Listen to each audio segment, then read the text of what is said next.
So next session, I'm going to introduce Alfred Pawlin, the Garris, and Australian Garris, Austrian based. He's from Vienna, and he's based in Bangkok. Started the visual drama gallery in the 70s. So he's been working and promoting like a so-called Buddhist artist, since the 70s, like in the beginning, of his career.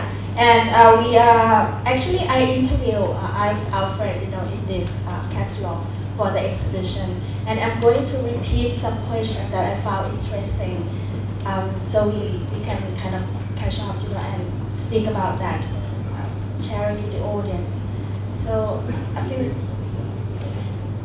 yeah, okay. So he wants to say something before I ask him a question, and so all the bios of Alfred Pawlin is here, and I want to emphasize that Pawlin is widely credited today with having championed numerous contemporary Thai artists over 20 years of the gallery from 1990 and 2000, and he concentrated his energy on hosting and promoting the work of Montien Boonma. And he's currently live in Bangkok and Vienna, where he avidly follows the contemporary artistic and music life, of both Thailand and Austria. So, I first would like to give credit to this show because it's very unusual that an artist after he passed away is celebrated, especially for 60th birthday. And there are so many friends here from different countries and places, and it's really, to me, more a birthday party or a celebration of Montien, because the real thing is across the street, it's his work, and the team who did this exhibition is marvelous, because when I came to this exhibition, I'm pretty arrogant. I was Montien dealers for 10 years. I know a lot about his work. I've seen most of his work. So I expected there would be an exhibition of throwaways or second-class work or so. But on the contrary, this exhibition is one of the best I have ever seen by Montien, without his touch. Because one reason I gave up is his work is pretty lost without his fingers. If he didn't touch the work, the assistants are nice, but there was a magic in the touch, in the proportion, the way he set it up, that I felt could never be repeated. But in this exhibition it's almost done, because there's a video, I've never seen that it existed, and that video is on a show called Story from the Farm. Story from the Farm was the birth of Montien. And I mean, this is a difficult subject now, because the 10 years before that, he wasn't very active, or for me as a dealer, not impressive or interesting at all. So suddenly I went to this exhibition, The Story from the Farm, and I was blown away. The work was so great, it was so different, it was like a birth hour. And later we worked for 10 years, but I want to go back to the team who made this exhibition. They made this exhibition.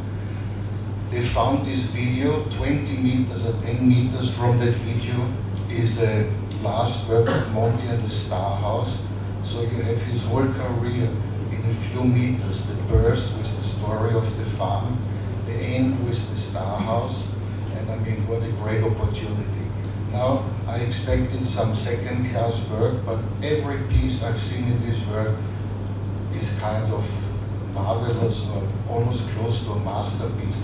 So it's the first time in many years I left an exhibition completely stunned, almost entranced, and really regretting I gave up the art business, because with this quality it's wonderful to work. But the team did also a great job in many other respects to make a catalog of this, to make this celebration of the birthday party. And I also like to thank Eric, who was one of the first collectors, and is involved here to go full circle. Thank you for this webinar.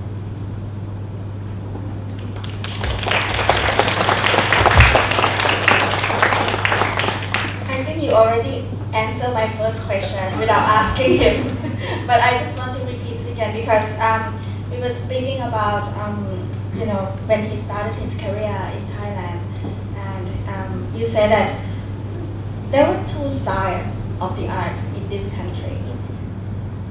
Italian style and American style, right? And he was trying to reinventing as Thai styles. And I just want you to elaborate with this, the moment that you just, came from Austria and what happened in Thailand during the time, so maybe a lot of younger people and even I, didn't know about this. I'm extremely happy that so many young people are here and understand the value of Montien's work. There's something very difficult when you go across and see this exhibition. It's not funny, it's not pleasant whatsoever. The experience you get is something I think many people here reject because they really enjoy a kind of jolly, funny party or art. And Montien's work is really deep, and that's why I think it touches the spiritual, the magical, and all these elements you should reach as an artist. When I came here, the art scene was actually not existent. There was a university, Silabakon University, who had a kind of complete control. Then there was the Birasi Institute, and also many cultural institutes who were actually the only places for artists to show, particularly the Gridthiya Institute, and the man I really respect and only met once, called Mr. Regenberg, who tried to make multimedia art or mix music with art, go to the garden, fantastic element. But otherwise, like Jim said, there's two styles. One was the American type, Italian, because this goes back to Professor Sim Birasi and the Italian type, the bella art, the beautiful. And the second style was American, which was mainly shown in the Birasi Institute. And I have to give compliments to that institute because they were very unique. And I think they were supported by Princess Chumpon, and they really concentrated on American art.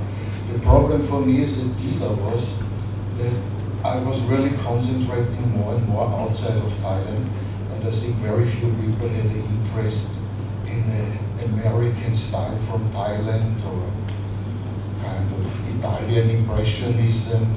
So I really tried to create a style with local artists. And one of the first people I met, maybe very few people know him here, is a man called Chan Asom Satana. He was in a magazine the first time I arrived in Thailand, and he was a rebel because I really associate very much with rebels, and Montien to me was also very rebellious. Even so, I think his appearance was very polite and very middle class or ordinary. Inside there was incredible tension and incredible energy to rebel. So when I started my gallery, I had to concentrate on a style that appealed to foreigners, and I based it on Buddhism. I don't consider myself a Buddhist. I think it's about Asian wisdom, about meditation, so the fixation on Buddhism is not so comfortable. But the gallery was called Visual Dhamma. The work was concerned with Buddhism. I was very lucky because I opened with 4 artists, which I, as a 26-year-old boy, called the greatest artist of Thailand. At that time, I've been here 2 years or something, couldn't speak Thai, hadn't been out. So I made this choice.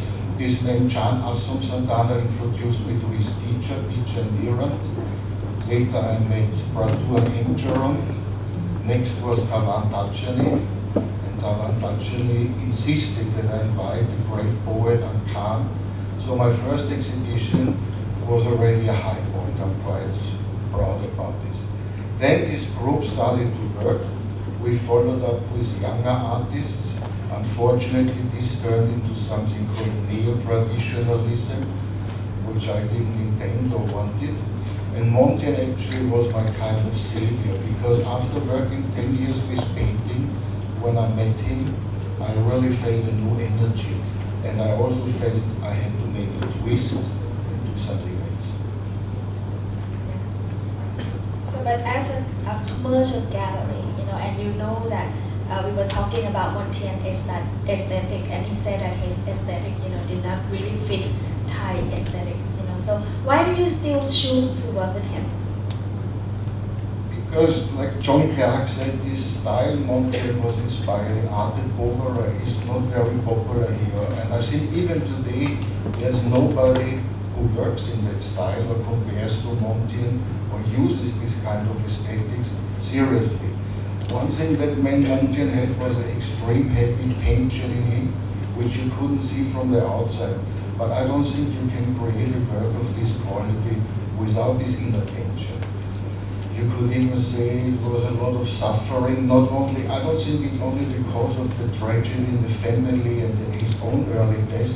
I think the tension was there before, and I think this tension is one of the most important things in art, because when you work without this tension, it might be pleasant or, I don't know, beautiful or something, but it won't last, you know, it's not something, you need this kind of inner tension. And I lived with Montien works for 10 years. My house was full from the top to the bottom with his work. And many people who visited, they asked me, how can you live with this? This is very painful. We feel a lot of tension in this. And I don't know how I did. I just, you know, I worked from an elitist point. When I started, I had these 4 greatest artists. And I always tried to make a breakthrough for Thai art, because basically, around 1980, nobody was known. I mean, nobody knew anybody outside. So my first intention was with Peach and Iran and Part4, which was difficult. And then Taiwan was probably the best candidate to go international or create this interest of outsiders in Buddhism and Thai art. But I don't think even Taiwan succeeded in the way Montien did, because his work was maybe too conventional or too much stuck in painting. When you look at this video of the story of the farm in this exhibition, you will see Montien explaining his ideas to the government officials or the people. I think everybody who came to this show was so surprised that he could offer something new. And I'm very lucky that for 10 years, I think he never lost it. There was not one period without tension or one period when you failed. You don't every new work was with great expectation. What is going to happen next? And the reason why people don't understand this, I don't know. I mean, it's very hard. I think the presentation here also in my gallery was very luxury oriented, like paintings with gold frames and something like a trophy, you know, you put at home. Montien's work for many, many years was laughed at, you know, really laughed at. And people asked me if my gallery is closed or under construction. There were plenty of buckets standing around. But somehow I had this instinct that this is one of the best artists I ever going to find. And then I also ended my gallery when he passed away. This is the last question. What is the impact of Montien Boonma for the local and international art scene from your perspective?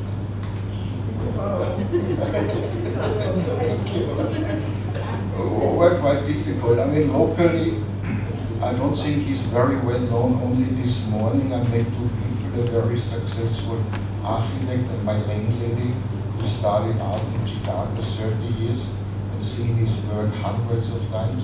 They don't recognize him. I don't remember his name, and I'm kind of, I mean, this is one of the most well-known artists.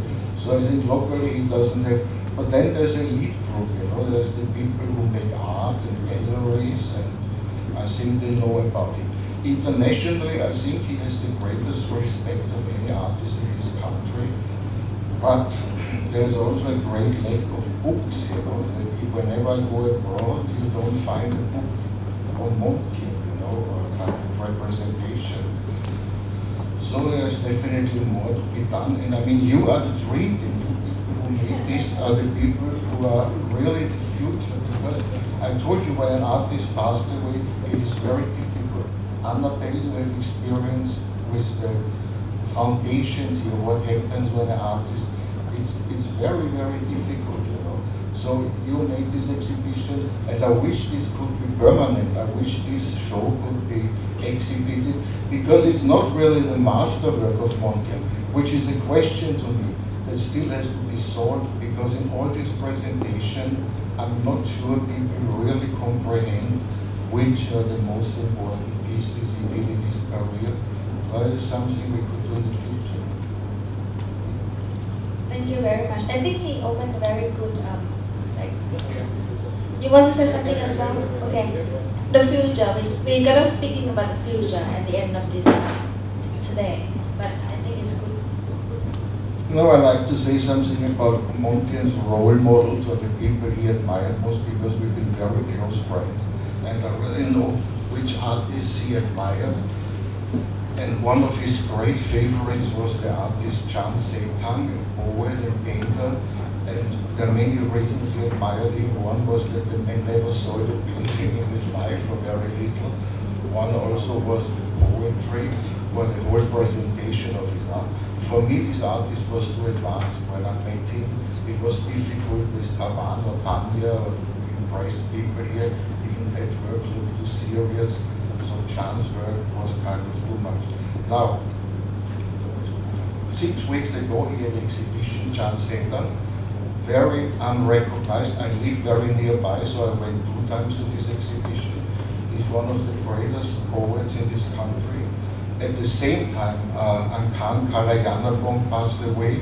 There was also an exhibition of Angkhan Kalayanapong, and I would like to give this idea that academic journalists or people who are really interested in diet analyze these 2 people, because they've been both very important role models for Montien, and to me also probably the first independent thinkers in diet, the first people who went out on their own, tried to make a career on their own, very unconventional.